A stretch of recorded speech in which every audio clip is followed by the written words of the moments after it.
रोजा हूँ। और साइंस के मुताबिक जब आप रोजा रखते हैं तो ऑटोफेजी खराब डीएनए सेल्स को खत्म करती है, सोजिश कम होती है और कैंसर का माहौल कमजोर हो जाता है। जिस्म पुराने और खराब खलियों को तोड़कर निकाल देता है, मुदाफ़ती निज़ाम नए खलिए बनाता है और सोजिश कम हो जाती है। ये अमल एंटी एजिंग, एंटी कैंसर और एंटी डिजीज है। जब आप 0 से 6 घंटे रोजा रखते हैं तो जिस्म सबसे पहले ग्लूकोज यानी शुगर इस्तेमाल करता है और इंसुलिन लेवल भी हाई रहता है। जब आप 8 से 12 घंटे रोजा रखते हैं तो इंसुलिन लेवल गिरना शुरू हो जाता है, फैट बर्निंग ऑन हो जाता है और ब्लड शुगर मुस्तहकम होने लगती है। 12 से 16 घंटे के रोजे में इंसुलिन रेजिस्टेंस कम हो जाती है, जिगर और मसल्स शुगर को सही इस्तेमाल करते हैं, चर्बी से तवानाई बनती है, शुगर से नहीं। रोजा डायबिटीज और टाइप 2 डायबिटीज को कंट्रोल करने का मजबूत जरिया है।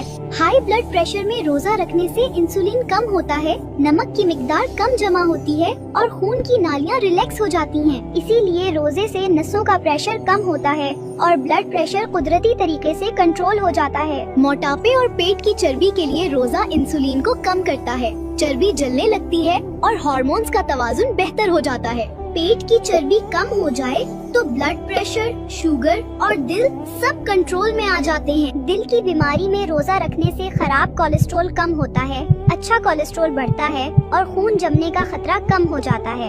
इसीलिए रोजे से हार्ट अटैक और फॉलिज का खतरा कम हो जाता है। स्ट्रेस, एंजाइटी और डिप्रेशन में रोजा कोर्टिसोल कम करता है, दिमाग का BDNF बढ़ाता है, दिमाग को सुकून मिलता है और जज्बात मुतवाजुन हो जाते हैं।